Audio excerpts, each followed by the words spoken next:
आपने देखा होगा कल बरेली के अंदर हो मौलाना भूल गया कि शासन किसका है। अब उत्पातियों और उपद्रवियों को पता लगेगा कि 7 पीढ़ियां याद आएंगी उनको। कभी कभी बुरी आदतें जाती नहीं लोगों की, तो उसके लिए उनकी डेंटिंग पेंटिंग करवानी पड़ती है कायदे से। हमने कहा जाम नहीं होगा, कर्फ्यू भी नहीं लगेगा, लेकिन कर्फ्यू का सबक तुम्हें ऐसा सिखा देंगे कि तुम्हारी आने वाली पीढ़ी दंगा करना भूल जाएगी। दंगे होते थे, दंगाइयों को मुख्यमंत्री आवास में बुला के सम्मानित किया जाता था। दंगाइयों की अवभगत होती थी। पर्व और त्योहारों के दौरान आपने देखा होगा, जब भी पर्व और त्योहार आते थे उत्पात शुरू हो जाती थी। अब उत्पातियों और उपद्रवियों को पता लगेगा कि 7 पीढ़ियां याद आएंगी उनको, क्योंकि कभी कभी बुरी आदतें जाती नहीं लोगों की, तो उसके लिए उनकी डेंटिंग पेंटिंग करवानी पड़ती है कायदे से, जिससे उनकी बुरी आदतों को हम ठीक कर सकें। और यही डेंटिंग पेंटिंग आपने देखा होगा कल बरेली के अंदर हो मौलाना भूल गया कि शासन किसका है। वो ये मानता था धमकी देंगे और हम जबरदस्ती जाम कर देंगे।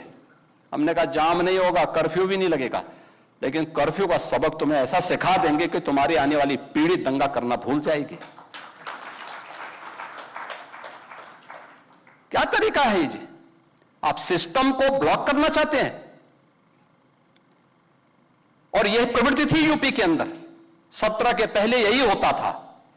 और हम इसी बात को कह सकते हैं कि 17 के बाद हमने कर्फ्यू भी नहीं लगने दिया, लेकिन ऐसे बैरियर को चुन चुन करके वे जिस प्रकार की भाषा को समझते थे उस प्रकार की भाषा से उनको समझा करके उसको उसकी सजा दिलाने का काम भी किया है। और उत्तर प्रदेश की ग्रोथ स्टोरी यहीं से शुरू होती है। अगर आजादी के समय, मैं उससे पहले नहीं जाता, लेकिन 1947 में भारत आजाद हुआ, अगर उस समय भारत की इकोनॉमी में भारत का उत्तर प्रदेश का कंट्रीब्यूशन 14% था, तो ये 14% फिर से होना चाहिए। और 14% नहीं होना चाहिए, बल्कि जितनी आबादी है उत्तर प्रदेश की, उत्तर प्रदेश उतना कंट्रीब्यूशन करता हुआ दिखाई दे। ये हमारा राष्ट्रीय धर्म है और दायित्व भी है, और उसी के तहत ये सब कार्य योजना बन रही है। उत्तर प्रदेश के अंदर इंफ्रास्ट्रक्चर अच्छा हो, 17 के पहले कोई कल्पना भी नहीं करता था। आज देश के अंदर 55% एक्सप्रेस वे उत्तर प्रदेश के पास है। सबसे अधिक सिटी में मेट्रो का संचालन उत्तर प्रदेश कर रहा है। 17 के पहले 2 एयरपोर्ट पूरी तरह क्रियाशील थे, लखनऊ और वाराणसी। गोरखपुर और आगरा आंशिक रूप से क्रियाशील थे। गोरखपुर में एक फ्लाइट आती थी, कभी भूल से आ गई, हम लोगों को ट्रेन से दिल्ली जाना होता था। आप सोचो 14 घंटे की हमारी जर्नी हुआ करती थी। बहुत इमरजेंसी में कोई होगा तो मुझे गोरखपुर से लखनऊ 6 घंटे बाई रोड आना पड़ता था, फिर यहां से मैं फ्लाइट पकड़ता था दिल्ली के लिए। आज गोरखपुर से 14 फ्लाइट चल रही हैं, 14 फ्लाइट देश के अलग अलग सिटी को जोड़ रही है। 16 एयरपोर्ट हमारे आज के दिन पे क्रियाशील हैं। देश का सबसे बड़ा एयरपोर्ट हम अगले महीने देश को समर्पित कर रहे हैं, नोएडा इंटरनेशनल एयरपोर्ट। यानी ये उत्तर प्रदेश वही है जो पहले बीमारू था। बीमारू था नहीं, बीमारू बना दिया गया था। बीमारू मानसिकता वालों ने इसको बीमारू बना दिया था। ये बीमारू मानसिकता वही है जो परिवारवाद और जातिवाद है, ये बीमारू मानसिकता है। और इसी बीमारू मानसिकता ने उत्तर प्रदेश को बीमारू बना दिया था। परिणाम क्या था? दंगे होते थे, दंगाइयों को मुख्यमंत्री आवास में बुला के सम्मानित किया जाता था। दंगाइयों की अवभगत होती थी और पेशेवर अपराधी और माफियाओं के सामने सत्ता सैल्यूट करती थी और सत्ताधारी लोग उनके कुत्तों के साथ हाथ मिलाया करते थे। आपने वो दृश्य देखे होंगे, कैसे सत्ता का मुखिया एक माफिया के कुत्ते से हाथ मिलाकर के अपने को गौरवान्वित महसूस करता था।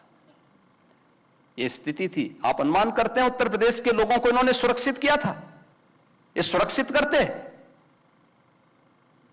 हर जिले के अंदर एक माफिया दे दिया था और हर माफिया को जिले के अंदर पैरेलल समानांतर सरकार चलाने की पूरी छूट दे दी थी। आज परिणाम क्या था? 17 में आते आते उत्तर प्रदेश न केवल बीमारू था बल्कि उत्तर प्रदेश के नागरिकों के सामने पहचान का संकट भी था। हर व्यक्ति अपनी पहचान के लिए मोहताज था। न बेटी सुरक्षित, न व्यापारी सुरक्षित। खेतीबाड़ी चौपट, किसान आत्महत्या करता था। नौजवान की नौकरी पर सेंध लगती थी, उसकी नीलामी होती थी। चाचा भतीजा दोनों वसूली के लिए निकल पड़ते थे। वसूली का गैंग चलता था। ट्रांसफर पोस्टिंग में इनके दलाल बोली लगाया करते थे। और आप भी देखते होंगे जब हम ट्रांसफर पोस्टिंग करते हैं तो आज भी उनकी पीड़ा झलक उठती है। कैसे हम लोगों ने उनके उस अनैतिक अवैध व्यापार पर कैसे प्रहार किया है। उनके सभी चेले चपाटे किस प्रकार से चिल्लाते हुए दिखाई देते हैं। हर एक मामले में आज आप देख सकते हैं world class infrastructure Uttar Pradesh के पास। एक्सप्रेसवे नंबर 1 पर, रेलवे का नेटवर्क नंबर 1 पर, मेट्रो नंबर 1 पर, एयरपोर्ट एयर कनेक्टिविटी नंबर 1 पर, देश की पहली रैपिड रेल उत्तर प्रदेश में, देश का पहले इनलैंड वाटरवे उत्तर प्रदेश में, एमएसएमई का सबसे बड़ा बेस उत्तर प्रदेश में। और उत्तर प्रदेश आज फिर से गन्ना उत्पादन और चीनी उत्पादन में देश के अंदर नंबर 1 पर, इथेनॉल उत्पादन में नंबर 1 पर, खाद्यान्न उत्पादन में नंबर 1 पर, सबसे बड़ी युवा आबादी का राज्य होने के साथ साथ सबसे अधिक नौकरी भी देने वाला राज्य बन चुका है।